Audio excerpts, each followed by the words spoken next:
बदबख्त लोग ऐसे हैं, इतना दिख नहीं रहा है, उम्मत कट रही है, उम्मत की बहन बेटियों की इज्जत लूटी जा रही है और इनको लगा है कि यजीदियों के काम पे अमल कर रहे हैं।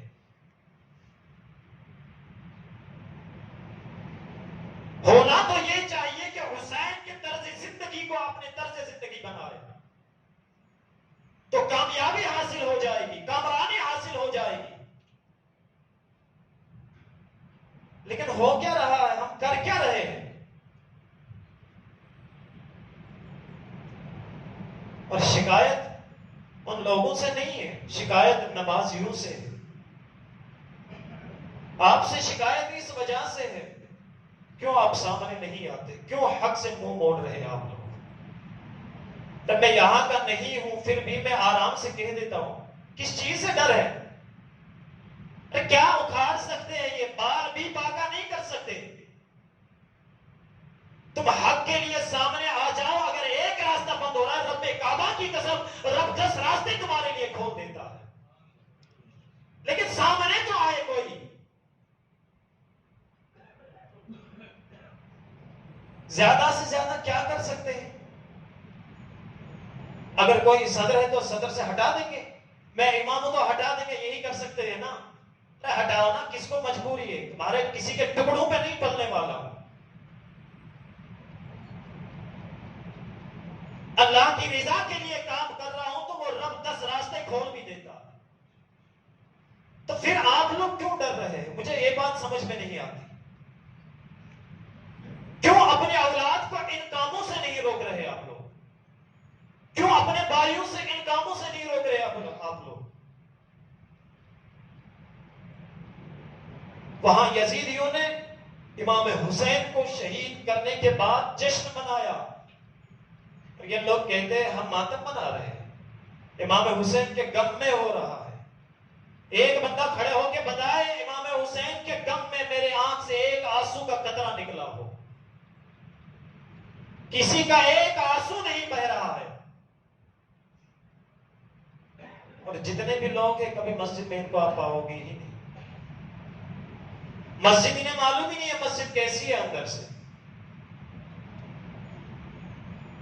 और मैं आपको हकीकत बताऊं मेरे अजीजों, अब तारीख उठा के देख ले, जितना जुल्म हम लोगों ने इस्लाम पे किया है ना, इतना जुल्म किसी इंसान ने किसी दूसरे इंसान पर नहीं किया। अरे जो काम करने वाले हैं वो करो ना। इल्म की महफिल में बैठते हुए तुम्हारे पेट में दर्द होता है, तो डीजे जहां बज रहे होते हैं वहां तुम्हें सुकून मिलता है।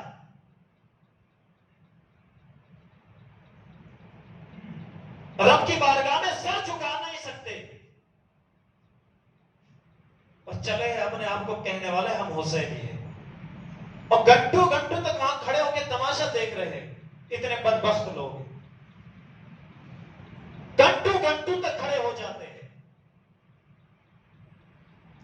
यही हालत हमारे नौजवानों की हो गई है, यही हालत हमारे बुजुर्गों की हो गई है, और यही मां बहनों के। परसों अभी चंद दिन पहले मेरे पास एक बुजुर्ग आया, कहा हजरत नए नए कपड़े पहन के जाते हैं तमाशा देखने के लिए हमारी मां बेटियां।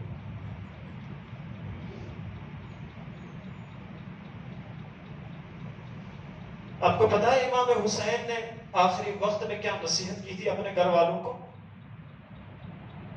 फरमाया था हमारे शहीद होने के बाद हो सकता है ये जालिम तुम पर जुल्म करे, तुम्हारे दुपट्टे तुम्हारे कपड़ों को खींचे, और ऐसा ही हुआ। फरमाया वो इम्तिहान की घड़ी है, उस वक्त में सब्र कर ले। वहां इमाम हुसैन के घर वाले इस वजह से रो रहे हैं कि हमारे सर से दुपट्टा छीन रहा है।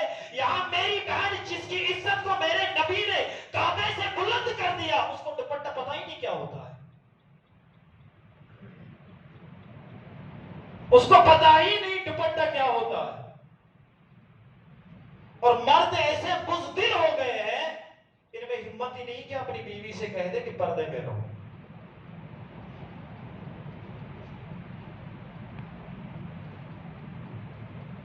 अभी कोई प्रोग्राम हो ना तो फट से चलो जाओ, जहां नबी के दीन की, नबी का जिक्र के महफिल होती है, वहां कहना खुदा के लिए वहां आ जाओ, मन्नतें करनी पड़ती है, तब पता चलता है 100 में से 30 आदमी आ चुके हैं वहां। क्यों? नबी का जिक्र जहां होता है वहां रूह कब्ज की जाती है क्या? हजरत इस्राइल वहां खड़े रहते हैं क्या?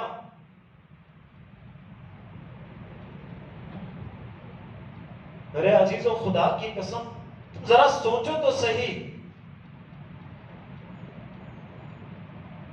मेरे नबी के दिल पर क्या गुजरती होगी जब वो ये देख रहे होंगे कि इमाम हुसैन की शहादत के लिए, इमाम हुसैन जब शहीद हुए, उनकी मोहब्बत की आड़ में तुम लोग डीजे, डोल डीजे बजा रहे हो। अरे कभी सोचा है ये डोल बजाकर हुजूर को कितनी तकलीफ होगी? मैं कहता हूं, आप में से कोई बंदा जिसकी औलाद हो, उसकी औलाद का इंतकाल हो जाए और जनाजा उठाते वक्त उसके सामने से डोल बजाया जाए, उसके दिल पे क्या गुजर रही होगी? अरे खुद अंदाजा लगाओ ना। मैं बर्दाश्त नहीं कर सकता, मेरी औलाद अगर मर गई, उसका इंतकाल हो गया, जनाजा उठाते वक्त कोई डोल बजा के तो दिखाए, उसका सर तन से जुदा करने के लिए तैयार हो जाऊंगा। फिर मुझे बताओ ना, इमाम हुसैन के लिए क्यों डोल बजा रहे हो? मेरे इमाम ने सर डोल बजाने के लिए नहीं कटाया, मेरे इमाम ने अपने सर को इस वजह से कटाया ताकि नमाज कायम हो सके। आज कायनात में जितनी भी मस्जिदें आबाद है, खुदा की कसम, ये एहसान है इमाम हुसैन का। वो इमाम अगर अपने सर को कटाते नहीं, वो करबला में नहीं जाते, शायद आज कोई दुनिया में मस्जिद ना होती, आज हमारी मस्जिदें वीरान होती। आज तुम्हारे पास ये ईमान की दौलत है ना, तो ये इमाम हुसैन का एहसान है, और एहसान का बदला डोल बजाकर चुकाया जा रहा है। इतने बेशरम, इतने बेगैरत लोग जिंदगी में पहली बार देखे, जिन्हें इतना भी समझ में नहीं आ रहा है एहसानों का, तो जिनके नाना का एहसानों का पहाड़ हम पे, एक एहसान नहीं चुका सकते। करना तो हमें ये चाहिए मेरे अजीजों, हम कुरान की तिलावत करके उनके लिए इसारे सवाब करें।